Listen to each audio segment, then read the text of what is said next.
Hey y'all, welcome to the Why Podcast, where why is always the question. And I got something to start y'all today. So let's talk about something a lot of us feel, but rarely name out loud. Like how the wrong room will make your power feel like a problem. How many of us has gone through that? If you have been becoming, you've gone through it. I know you have. I know I have. And I'm a very confident person. But I've gone through that too. So let's get into it. You walk into certain rooms and suddenly you second guess yourself. You're quieter. You shrink. Not because you're weak, but because you've been trained to survive instead of thrive. So today we're calling it out and we're breaking it down. Why do we shrink around certain people? What else do we do with this finger? Why? We would say why, we'd be like this. Let me stop. But why? I've gone through that before. And I'm sure you have too. Because the presence of the wrong energy can make you forget your power. So let's talk about it. I got my 8 points right here. I'm going to go over and discuss it. Share some personal stories, where it's befitting. And go from there. And I would love if y'all like the content to click, subscribe, hit a like, and comment in the comments down below. I love to keep the conversation going. I love to respond and say, yeah, right. You understand? I get it. I feel that same way too.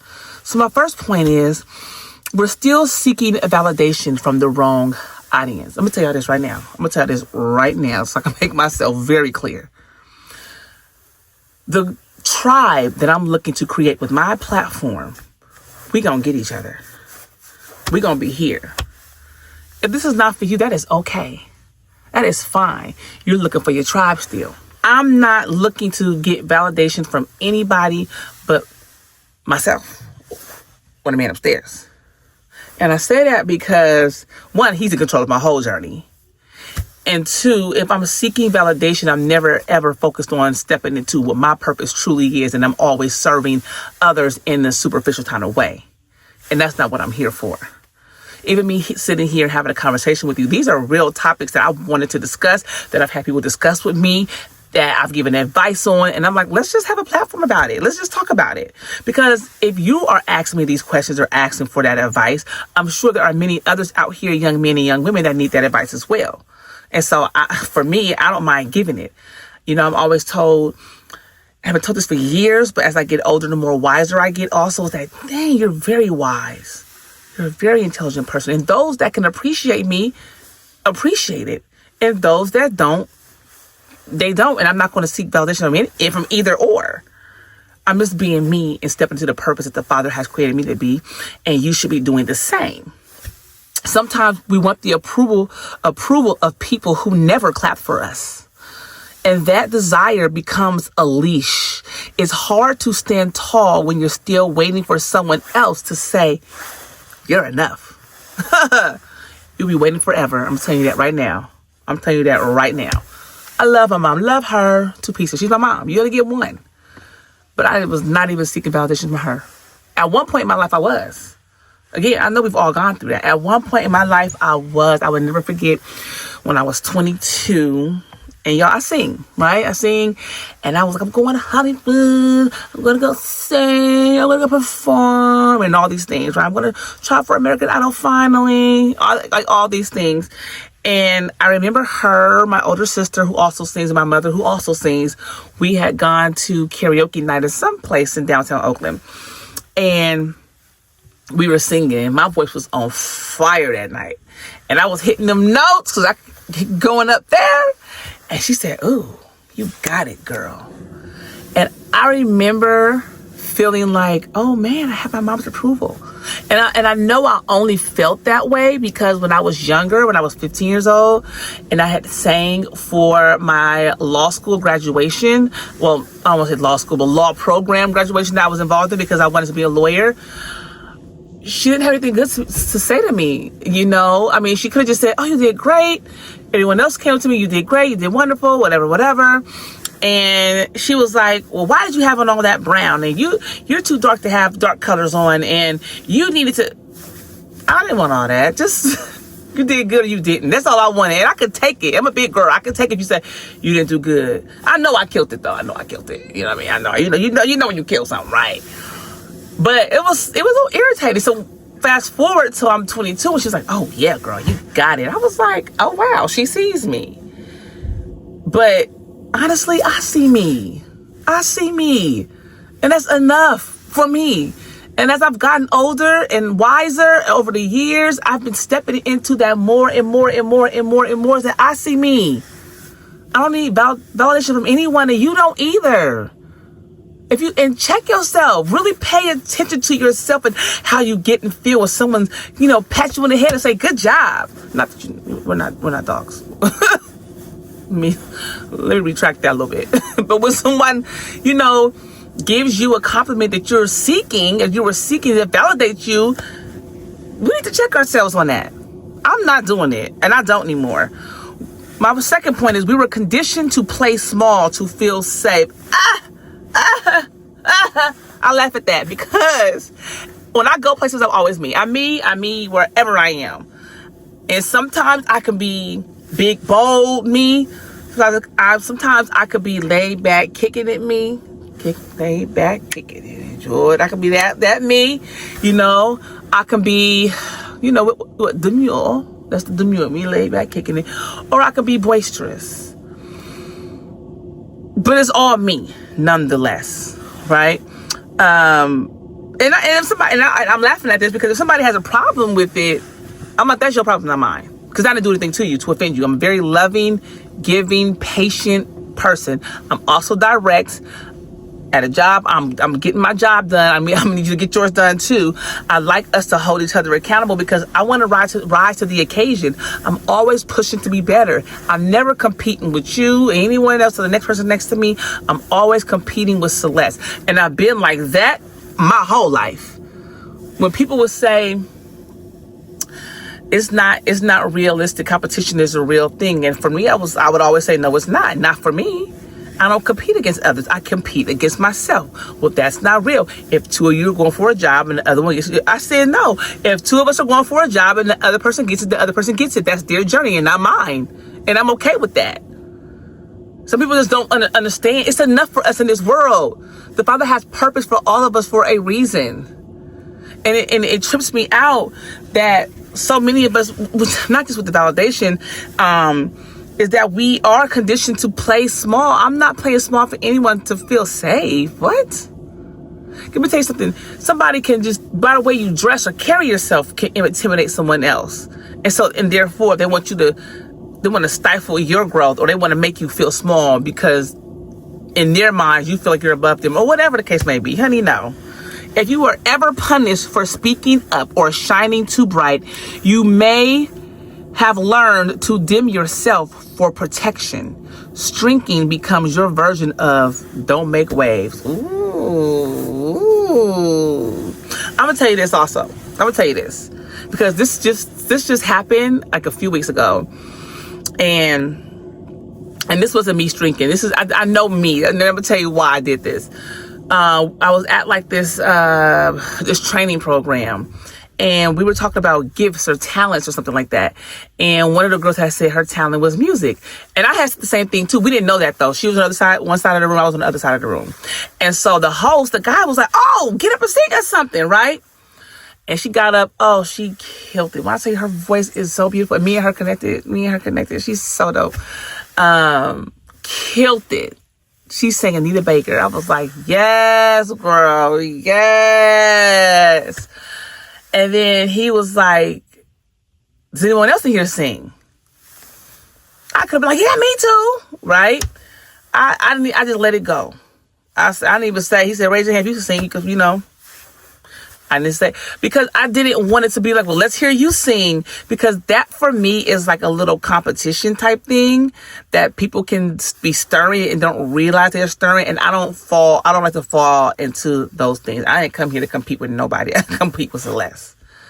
She has a gorgeous voice. I know I have a gorgeous voice. I don't have to be validated. But sometimes some people, and I've seen it, I can sing too. And then they get up there, and sometimes they can, or sometimes they can't. And it becomes this thing. And it's like, now this person may feel like you trying to get at them or you trying to compete with them. And then I had this little rivalry going on something that wasn't even that big of a deal. I pause. I use wisdom to pause on situations like that. So that's what I mean for me in that situation. Like, I wasn't playing safe and I struck myself. I was just like, nah, because if he asked me to sing, now it's going to be like you can say, it becomes a thing. I know the psychology of the mind enough to like, nah.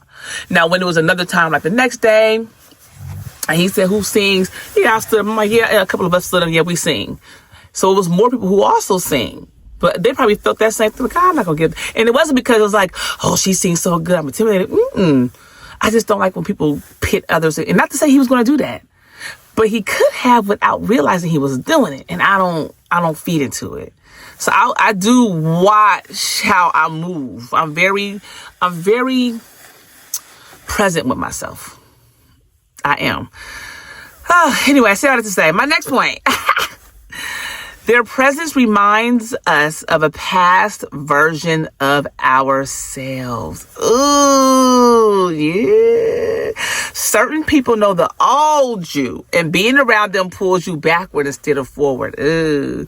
You shrink not because you've changed for the worse, but because they only know how to relate to who you used to be. I've seen that. I have seen that.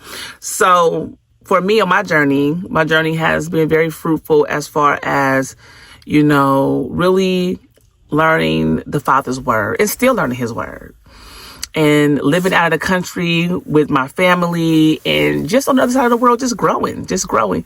And so, but most people that know me, okay, I can say an old friend. Her and I are no longer friends anymore. I don't know. Her reason, not mine, but maybe it was for the best, I don't want anybody to feel like they need to string around me either, because I was heavily involved in the scriptures, but I'm not a person that's going to be at you with the Bible.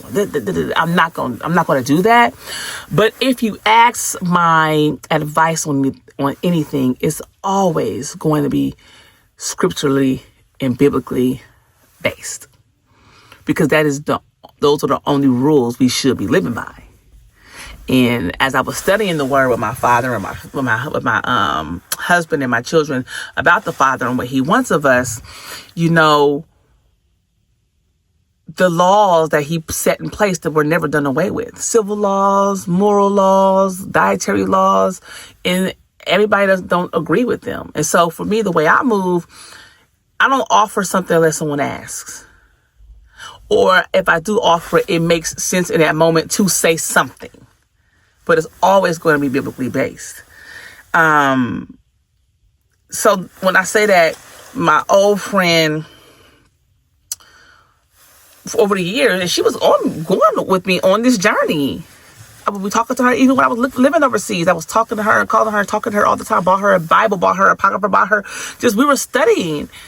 But I don't know what it was because she mentioned a few times, remember, let's see, this, that, back in the day, and remember this, let's see. And I'm like, yeah, I remember that girl, but I don't know if she wanted me to stay in that space, because we both used to model together. And so I don't know if she wanted me to stay in that space in particular.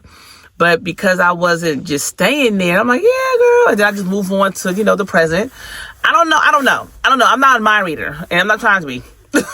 So, she's the only person I could think of as an instance of seeing the old me. Most people on my journey that are still with me through life, they've seen my journey, and they are like, that's how Celeste is. Because for the most part, I've always been very positive. And so adding Bibles and scriptures into who I am, it's not like a surprise. It's like, well, shoot. I mean, the girl name is Celeste. That means heavenly. I mean, she gonna try to find a way to heal some kind of way, I don't know. That's just my little tidbit. Number 4 is they manipulate through subtle power plays. People who constantly interrupt, dismiss, or one-up you are not harmless. They create an unspoken power dynamic where you're made to feel like the smaller voice, even when you're the loudest energy in the room. Baby, folks be trying it. And I don't care. I don't even feed into it. I just laugh and move on, because I'm going to always be me. And I know me, I know my worth. I know who Celeste is, who Celeste has been, who Celeste presently is, and who Celeste is becoming. That's between me and the Lord. So anybody that tries to dim my little energy that I got, big energy over here, actually, not little big energy, I just laugh because I want to always be me. And sometimes my energy is just in the way I carry myself. You know, I get dressed, I get myself nice, spiffy, and nice. I'm very confident. I know who I am. Sometimes just being in the space is loud enough energy for some people where it's just like, oh my gosh, it's fine. It's okay.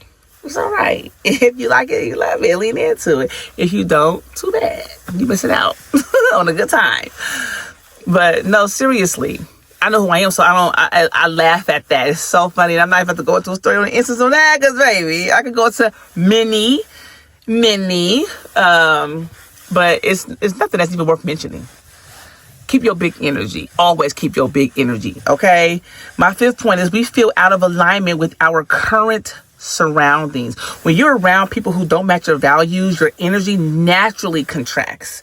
Your spirit knows you don't belong, but instead of leaving, we often just shrink.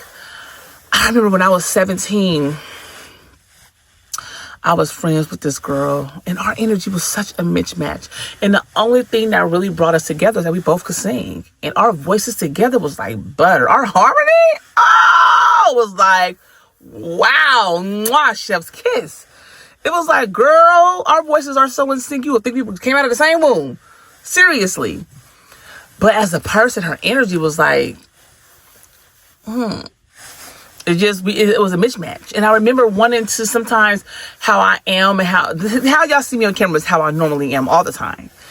But if you see me more, like I told you, that kickback Celeste, that's I'm peeping the scene. I'm reading energy. What's happening? What's going on over here? Right?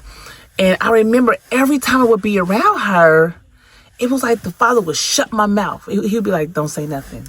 Just observe. And I'd be like, just observe. And even when she would talk, she'd say something, I'd be like, And that was it. And I got to get into my prayer bag. Like, asking the Father, why is it that when I'm around this person, you don't want me to speak much? Is it that you don't want me around them? Is this the wrong end? Her energy wasn't for me.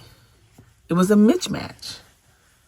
And I was okay with that. You know, we eventually ended up parting from being friends. We just drifted away. But I always remembered that because it stuck with me so strongly, because it would be like every time I was around her, my spirit was zip up. It would lace up and So I was like, dang, what is that about?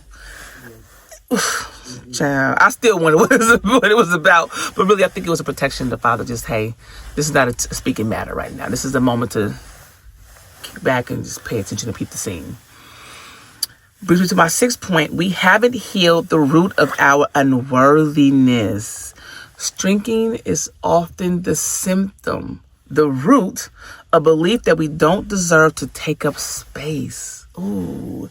Until we confront that lie, we'll keep folding ourselves up to fit into places we've outgrown. I've seen that in people. I've seen it. I'm like, why are you here? I can feel like it's so much more there. And it's not me wanting to push a person out. And so, gosh, we have to be so careful as people as to how we approach others, right? Because we don't know if we're being a blessing or a curse to that person. And what I mean is, sometimes the Father just uses others as vessels to bring light or attention to a situation for someone else to get the message and then to move on. And they may be looking at you like, but it wasn't even you to begin with. It was just the message the Father used you as through you. Y'all know what I'm trying to say. But I've seen that where I'm like, you got big energy. Why are you shrinking yourself? And I tell people that all the time around me. I'm like, And not that, listen, if you're not like that naturally, don't let me, because I know I do the most. And I appreciate everyone for who they are. But when I did see that, I did kind of like, no, listen, it's a big world out here. And we need your voice too. I'm not the only voice. Those who we see is not the only voice. We love those people that work so hard and that are in the media and that we know, whether it's through social media or whether it's through traditional media. They worked hard to get to where they are. The Oprahs of the world, the Tyler Perrys and the Steve Harveys, and so on. I can go on and on of the world. But you got a voice too. You don't have to have fame, fortune, money, whatever to think that you have to be, that now you can be yourself. Always be yourself. Walk in that, and people can see and recognize that around you. And that brings me to my last point, is that we haven't practiced owning our voice yet. This right here is even practice for me. I mean, I know my voice for the most part, but even just getting up and getting in the camera and getting on here and speaking with y'all, I'm finding my voice more and more and more. And it excites me, really. Confidence is a muscle. If you spent years being quiet to survive, it takes time and repetition to build the strength to speak and stand boldly, even when it's uncomfortable. That was me at 15. I wanted to shrink myself all the time. It was a lot that I was dealing with. I didn't know who I was, It's like a lot of us Black women can relate a lot with Issa Rae, where we don't fit necessarily all the way in with the Black crew, and we don't fit all the way in with what's the white crew, and we don't fit in with the Hispanic crew and the Asian crew and whatever else. And it's like, I'm just me. I'm just Celeste. I've always been in that middle. Because, and I've seen it. I still see it. Because Black women that I'm around, I'm just like, oh, she's not really Black. Like, she's Black, but she's not like Black us Black, And then I've seen, with white people, it's just like, oh my gosh, she's not like those other Black people. She's like, she can hang with us. I've seen that also. And I'm like, I'm not either. I'm not trying to be something that I'm not. I just say it plainly, I'm just Celeste. And Celeste I was raised to be very diverse. I was raised I'm from the Bay Area. I'm from the town. You understand me? I'm from Oakland, San Francisco. And I say both because I grew up in both areas. But that's where I'm from. And that's a very multicultural area. So it's not just we got Black and white, just that. We have a plethora of friendships from many different cultures. I don't care if it's Cambodians and Vietnamese and Thai and Taiwanese and Laos and Indian and Native American and Hispanic. And it's so much of that in that melting pot that we all just get each other. So when I'm back home, it's like, yeah, But for the most part, as I've been navigating throughout this world and through these different states, it's just like, what kind of Black girl is she? Oh my gosh, it's like that. And that's okay, it's fine. I grew up like that. I don't know if it's because I went to predominantly white schools and then switched over and went to predominantly Black schools and then switched over and then went to predominantly Asian and white schools. I don't know. Whatever. It's not for me to try to figure out. What I do know is, at that time, I didn't practice owning my own voice when I was young. But at 15 is when I started practicing. I've been practicing for years, baby. And that's why I feel confident in who I am. You should be confident in who you are. Because we're always becoming. But find your voice and don't shrink around anyone at all. Don't lessen yourself to make someone else feel better about themselves. Baby, if somebody has said they got a problem with me, I'm like, that's a you problem. Because I did nothing to you. Especially when I know you didn't do anything to anyone else. I'm a big, strong believer as treat thy neighbor as you treat thyself. If I treat myself with love, patience, and understanding, I'm going to treat my neighbor with love, patience, and understanding. They can either accept or reject that. That is it. That is not my problem if you reject me. And I've learned that. I had somebody tell me one time at hello, not just someone, a couple of people throughout my life, at hello, or I don't like you, you too bubbly, ugh, oh my God, at hello. All I said was hi. You don't like me because I said hi, and you too bubbly. I'm not going to dim my light, and neither should you. So in closing, shrinking may have protected you in the past, but it's suffocating you in the present. It is. You were never meant to be invisible. Not in rooms, not in conversations, and not in life. So next time you feel yourself folding, straighten your back, lift your chin, and remind yourself, you don't have to become less to others for them to feel comfortable with you. So that's it, y'all. As always, I'm always going to end it with this. Question everything, starting with why. Because why is always the question. And I'm out.